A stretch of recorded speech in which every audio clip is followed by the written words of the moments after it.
चोखा मेला जी महाराष्ट्र के संत हैं, गृहस्थ संत। महाराष्ट्र में तो बड़े महामहिम महिम गृहस्थ, जो आश्चर्यजनक, जिनका त्याग वैराग्य अनुराग। वो अपने घर के सेवा के लिए, ठाकुर जी के लिए सब्जी लेने जा रहे थे। कुछ ऐसे रुपए होंगे, बड़ी मेहनत से कमाते थे, निर्माण कार्य, गृह निर्माण कार्य आदि में वो करके फिर उससे जो अर्थ मिलता था। देखा एक बहुत बड़े बड़े ऐसे केले रखे हुए थे।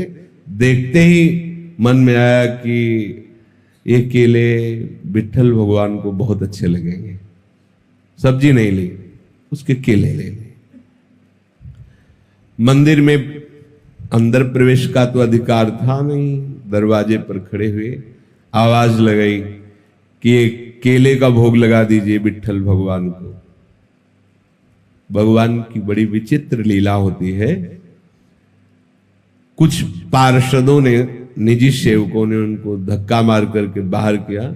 बोले तुम क्या समझते हो, 2-4 बार नाम ले लिया तो इतने बड़े भक्त हो जाओगे कि तुम्हारे हाथ का छुआ हुआ भगवान भोग पालेंगे। उनको ऐसा कुछ इस बात से बुरा नहीं लगा कि ऐसा, एकांत में जाके प्रभु से बात करने लगे कि मेरा अपमान हुआ, इस बात का मुझे कोई दुख नहीं, लेकिन आपने ऐसा क्यों किया। हमारे हृदय में प्रेरणा की और फल देख करके मेरे मन में आया कि आप पाना चाहते हैं, आपके लिए ले गए। तो मुझे ऐसी जगह पैदा ही क्यों किया जो आपको पसंद नहीं सेवा। आप तो सब कुछ कर सकते थे ना, फिर आप चलो, फिर आपने चाह क्यों प्रकट की। ठीक है, यदि आप ऐसा है तो फिर इस शरीर को रख के क्या करेंगे, क्योंकि ये शरीर आपकी सेवा के योग्य नहीं ना। आज से अन्न जल बंद और इस शरीर का हम त्याग कर देंगे। जब तक आपकी सेवा के योग्य मैं नहीं होऊंगा तो क्या इस शरीर को रख के करें। दरवाजा अपना बंद कर लिया और निश्चय कर लिया कि ना जल ना अन्न इस शरीर में नहीं डालेंगे। देखो छोटा सा कर्म है, भगवत प्रीत्यर्थ। जे ही ठाकुर जी का शयन हुआ, निकले ठाकुर जी, गए, दरवाजा खटखटाया, आवाज लगाई, बड़ी अमृतमयी वाणी, एकदम आकर्षित। कौन? कहा चोखा मेला जी, बहुत भूख लगी है, खोलिए। जे ही, अब वो पूछ नहीं पाए आप कौन, जे ही दरवाजा खोला, अनंत लावण्य कांति रूप सौंदर्य बरस रहा है।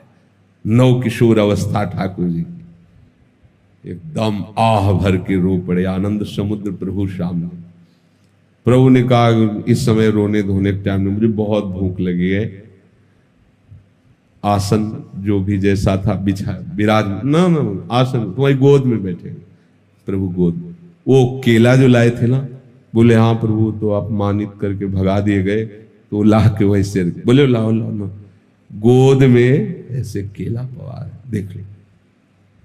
प्रभु को ये थोड़ी है, प्रभु तो सबके हैं ना।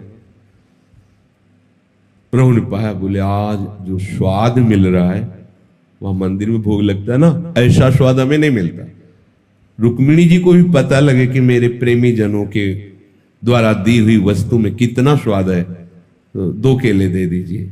मांग के 2 केले प्रभु उनसे लेते और सब केले पाए और बोले तुम आनंदित रहो, मैं उन्हीं का होता हूं जो मेरे लिए है।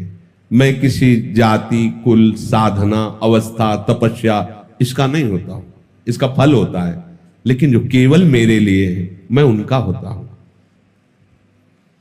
रुक्मिणी जी को पवाया, आंगन में छिलके फेंक दिए।